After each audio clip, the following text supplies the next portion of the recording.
Bonjour, Sarah Frachon. J'ai envie de vous donner de nouveaux outils pour atteindre votre objectif de vie, pour utiliser cette fameuse loi d'attraction dont tout le monde parle. Et pour ça, on va faire ce tapping. Alors, ce qui est certain, c'est que le fait de diriger vos pensées vers ce que vous voulez vivre est une des clés majeures que vous allez retrouver dans tous les bouquins sur la loi d'attraction. C'est-à-dire ressentir ce que vous souhaitez atteindre. Oui, sauf que c'est pas facile de ressentir la réussite quand on se sent en échec, de ressentir d'être en réussite amoureuse quand on est seul, de ressentir qu'on a un enfant quand on n'y est pas, etc. Donc, ce qu'il faut bien comprendre, c'est que les croyances, ce sont des pensées que l'on va répéter régulièrement et qui deviennent actives. Et tant qu'elles sont actives, eh bien, on dit qu'on vérifie nos croyances. C'est en PNL. Et vous êtes la seule personne importante pour penser différemment et apprendre à penser différemment.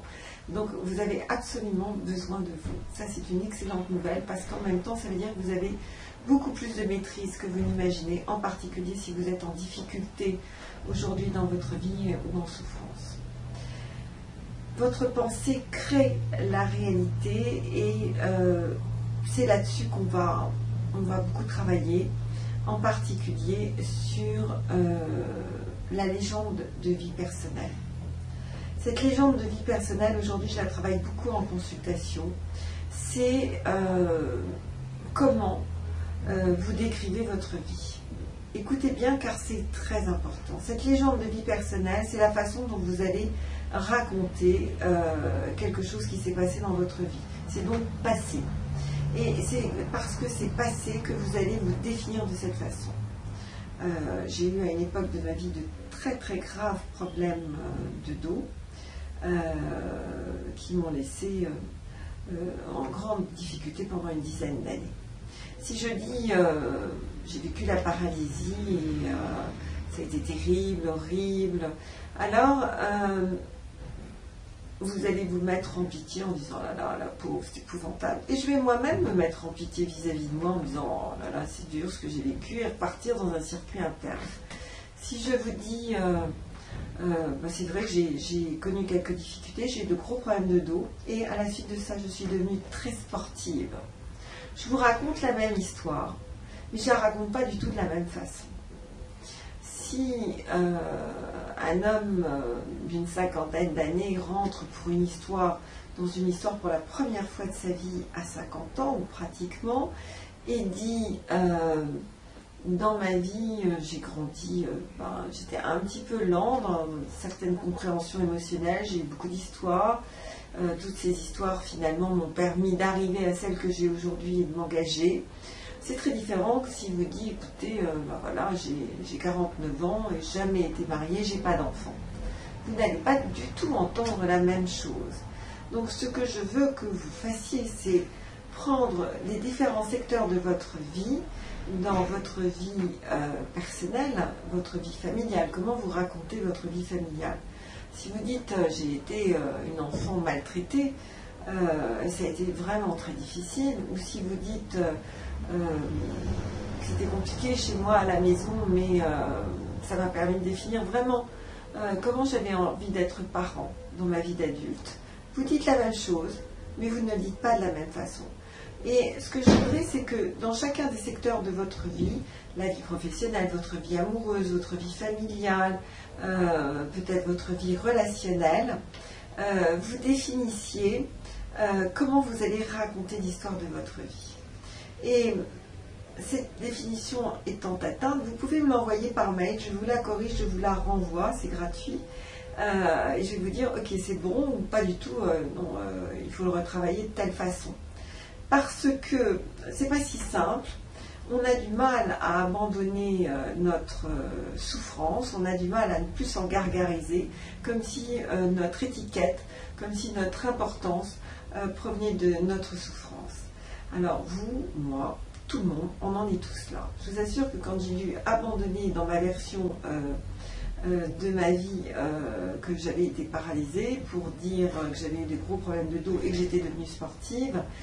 Ça a vraiment changé radicalement ma vie. Mais j'ai eu beaucoup de mal à abandonner ça. Je vous donne cet exemple, c'est pour vous rendre compte de ce que ça veut dire. Je le dis dans la newsletter, mais si par exemple une femme divorcée vous dit « Oh là là, depuis mon divorce qui était horrible, j'ai eu plein d'histoires qui n'ont pas eu de suite et voilà, je me sens tellement lamentable ».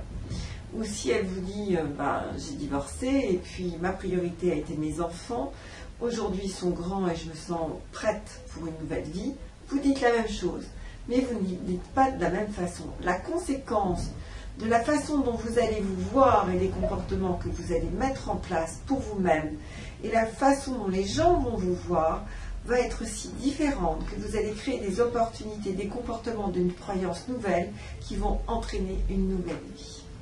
On va donc faire un tapping là-dessus et je vous invite à vraiment le faire très soigneusement. Vous allez voir, c'est magique. Dans les tappings sur le site, vous savez qu'il y a des tappings qui vont vous parler comme le lâcher-prise. Je vous le conseille particulièrement. La loi d'attraction, j'en avais fait une autre où il y a d'autres outils. N'hésitez pas à y aller. Mais il y a aussi les gens qui vous tirent vers les hauts, éduquer en encourageant. Enfin, il y a beaucoup de tappings qui vont vous parler. Une autre chose, c'est que sur le site et sur YouTube, vous avez d'autres tappings. Beaucoup de tappings sur le site ne sont pas proposés sur YouTube parce qu'ils sont payants. J'ai mis un prix qui est bas pour vous permettre à tous d'en bénéficier et de faire votre panier thérapeutique. Une question qu'on me pose souvent, est-ce qu'il faut le faire tous les jours? Oui, pas forcément le même tapping, mais des tappings qui vont vous parler. Vous pouvez faire un jour le tapping sur ce que vous voulez atteindre, les objectifs, la relation à votre patron, ou bien Ho'oponopono qui est du chamanisme hawaïen. Vous pouvez donc varier les tappings, mais faites-en au moins 1 ou 2 par jour. Autre question, est-ce que vous pouvez les enregistrer sur votre smartphone? Oui, vous pouvez les enregistrer en audio et par exemple les passer lorsque vous courez, quand vous faites du sport, quand vous êtes dans des transports en commun. N'hésitez pas à tapoter souvent. Alors oui, dehors, on ne peut pas tapoter tous ces grands points, mais on peut tapoter au bout des doigts à la méthode australienne. N'hésitez pas, ça marche aussi. On ne sait pas très bien comment ça marche ce tapping, mais ça marche. Qu'est-ce que je peux vous dire d'autre encore? De commencer le tapping de démonstration qui va vous permettre de travailler sur la résistance. Je ne peux pas changer, ça ne peut quand même pas aller si vite, je ne vois pas comment ça serait possible. Donc faites ce tapping de démonstration, c'est un gros pré-travail, faites-le, ça va vous aider. Puis vous revenez me voir. Et donc vous êtes à nouveau là, donc vous avez vu maintenant un petit peu comment le tapping de démonstration se passe. On va donc répéter des phrases, je vais vous demander de les répéter, de faire les mêmes gestes que moi.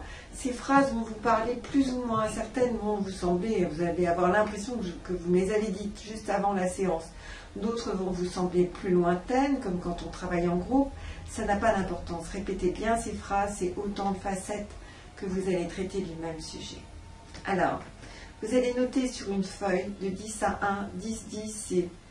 Je ne me sens pas capable du tout de voir ma vie différemment, je ne saurais pas comment faire. Et 1 sur 10, c'est ok, je me sens prête, j'ai compris, prêt, j'ai compris comment faire et je vais le faire. Alors on y va. Point karaté.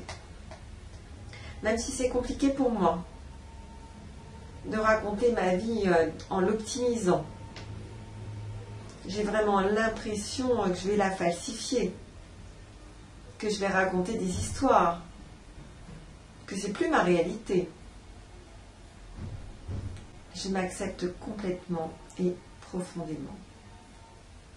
Même si je me dis que je peux quand même pas transformer la réalité, ni même diminuer ma souffrance. Cette souffrance, je l'ai bien vécue. Je m'accepte complètement et profondément. Même si j'ai l'impression que si je raconte positivement ma vie, dans tous les secteurs de ma vie, c'est comme si je faisais une insulte à ce que j'ai vécu. Je peux quand même pas faire ça. J'aurais l'impression de manquer de respect pour mon histoire. J'aurais l'impression de me manquer de respect. Je m'accepte complètement et profondément.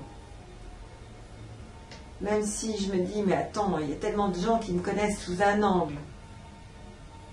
Ils vont jamais me reconnaître. Ils vont plus m'aimer. Si je suis plus quelqu'un à plaindre, plus personne va faire attention à moi.